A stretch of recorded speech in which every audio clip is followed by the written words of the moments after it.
You'll never guess who I saw today." At her mother's comment, Carolyn James curbed an eye roll and plucked a biscuit from the basket on the table.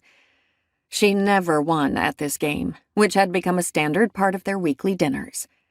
Judy James knew everyone in St. Louis, or so it seemed. "I haven't a clue, Mom." "Guess anyway."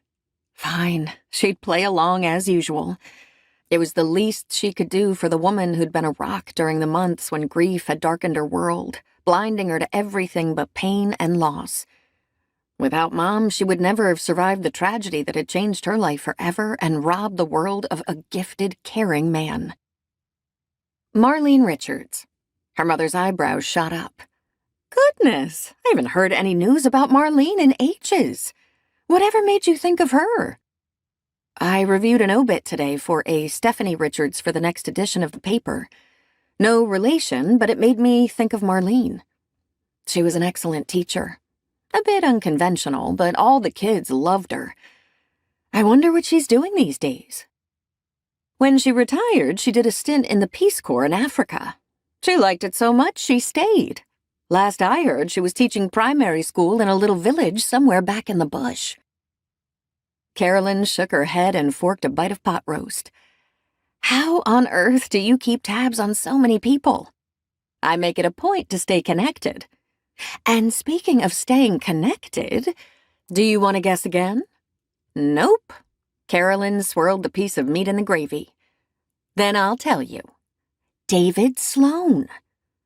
Carolyn's hand froze halfway to her mouth. Her fiancé's brother was in town? Definitely not a name she would have guessed. And why would he be here anyway? Appetite vanishing, she set her fork down. "Are you certain it was him?"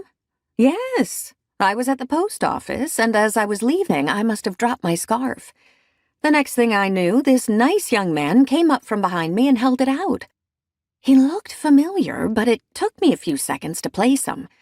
He didn't remember me, of course. We only met once, and under such sad circumstances.